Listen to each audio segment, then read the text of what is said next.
बिस्मिल्लाहिर्रहमानिर्रहीम। अल्लाहुम्मा सल्लि अला सय्यिदिना व मौलाना मुहम्मद व अला आलि सय्यिदिना व मौलाना मुहम्मद व बारिक वसल्लम सल्लु अलैहि। अस्सलामु अलैकुम दोस्तों, क्या हाल चाल हैं? ठीक हैं? सब खैरियत है? अल्लाह पाक से दुआ है कि अल्लाह पाक आपको हमेशा तंदुरुस्ती और सेहत वाली ज़िंदगी गुजारने की तौफीक दे।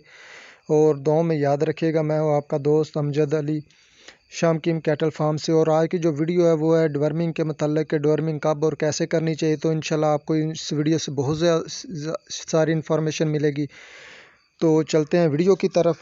तो दोस्तों, जब भी जानवर लेकर आते हैं तो उसकी डिवर्मिंग और वैक्सीनेशन बहुत ज़रूरी होती है। ये मैं तकरीबन 3 नवंबर को लुडर मंडी गया था, तो वहाँ से मैंने जानवरों की परचेजिंग की है। वो आपके सामने वीडियो भी आ रही होगी। और आपको तफसील से मैं कोशिश करूँगा कि बताऊँ कि डिवर्मिंग कब और कैसे करनी है। सादा सा तरीका है। और वैक्सीनेशन क्यों ज़रूरी है, क्या उसके बगैर भी जानवरों की ग्रोथ हो सकती है या नहीं हो सकती, और अगर वैक्सीनेशन करते हैं तो उसका क्या फ़ायदा है। तो सबसे पहले डिवर्मिंग की बात करते हैं। तो हम जो डिवर्मिंग करते हैं वो नेल्जान प्लस की होती है।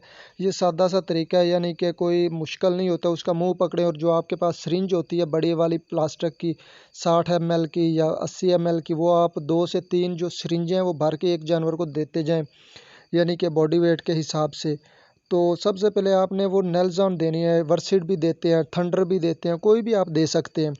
और उसके बाद अगला जो प्रोसीजर है ये आपके सामने नज़र आ रहा होगा। हम यानी कि इंजेक्शन लगाते हैं, कुछ ज़्यादा इंजेक्शन नहीं है लगाते, 2 से 3 होते हैं इंजेक्शन। यानी कि सबसे पहले आप वो एवरमेक्टन या एवोटेक कह लें, जो चीचड़ों के लिए होते हैं वो बहुत ज़रूरी होते हैं, क्योंकि जब जानवर आते हैं तो उनको चीचड़ बहुत चिमटे होते हैं, वो इंतहाई ज़रूरी होता है। उसके बाद आपका आ जाता है कि इनको थकावट हो जाती है, हल्का सा बुखार हो जाता है। थकावट दूर करने के लिए आप कोई बुखार वाला थकावट वाला इंजेक्शन लगा दें, तो वो हम लगा रहे हैं ये डुआसोल। ये बुखार के लिए भी होता है, हल्की फुल्की दर्द के लिए भी होता है, ये जो ब्लैक कलर का नज़र आ रहा है।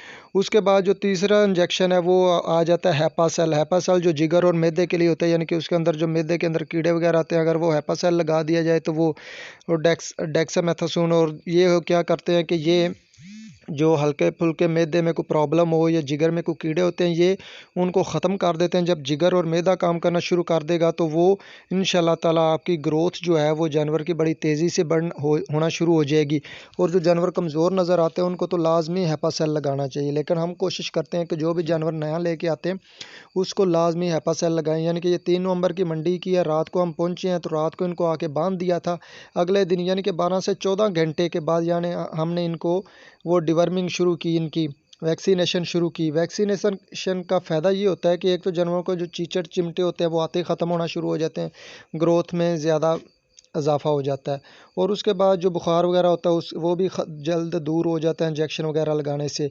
और जो हेपासेल है वो जिगर और मैदे के लिए होता है।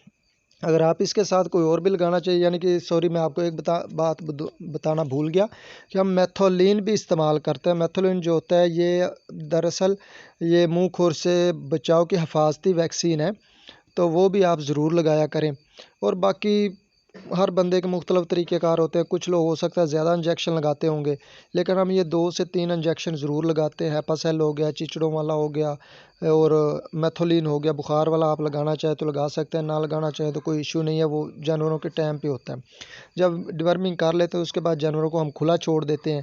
तो ये आपके सामने जानवर जो हैं वो खुला फिर छोड़ा है, तो ये अब मौज मस्तियाँ करेंगे, दौड़ेंगे, एक दूसरे को टक्करें मारेंगे। यानी कि ये 24 घंटे जो है ना, इन्होंने एक दूसरे को फुल तंग करना है। तसल्ली से इन्होंने एक दूसरे के ऊपर छलांगे लगानी है, एक दूसरे को गिराना है। यानी कि वो मौज मस्तियाँ करेंगे, ये इनका तरीका है। यानी कि पहली दफ़ा जब ये आज़ाद होते हैं तो ये इसी तरह करते हैं, परेशान नहीं होना। कुछ फार्मर जो हैं, ये नए न्यू फार्मर जो होते हैं वो बहुत परेशान होते हैं। अक्सर उनकी कॉल्स आती हैं कि जी हम जानवरों को छोड़ते हैं तो वो तंग बहुत करते हैं, तो हम फिर छोड़ने से डरते हैं। तो सर ये 24 घंटे जो है ना, इन्होंने आपको इंतहाई तंग करना होता है। आपस में इन्होंने एक दूसरे को तंग करना होता है। हमने सिर्फ ख्याल करना होता है कि ये गिरे ना, इनको कोई चोट ना लग जाए। अगर कोई गिर जाता है खुरली में या कोई चोट लग जाती है तो उसका ख्याल करना होता है। बाकी ये 24 घंटे के बाद खुद ब खुद ही ठीक होना शुरू हो जाते हैं, खुद ब खुद ही अपने वो कैसे कहते हैं ना, अब इस माहौल में एडजस्ट हो जाते हैं। तो वो जो परेशानी आपको पहले हुई थी 24 घंटे में वो ख़त्म हो जाती है। 24 घंटे में से जो सबसे पहले 2 से 3 घंटे होते हैं वो बहुत अहम होते हैं। यानी कि उन 2 से 3 घंटों में ये एक दूसरे को बहुत ज़्यादा तंग करते हैं और हम परेशान भी हो जाते हैं बाज़ टाइम। लेकिन ये एक तरीक़ाकार है इनका एडजस्ट होने में नई जगह पे। तो अल्हम्दुलिल्लाह उम्मीद है कि आपको आज की वीडियो बहुत ज़्यादा पसंद आएगी। अगर आप अपनी राय का इज़हार करना चाहें तो आप कमेंट्स में भी कर सकते हैं। सब्सक्राइब करके चैनल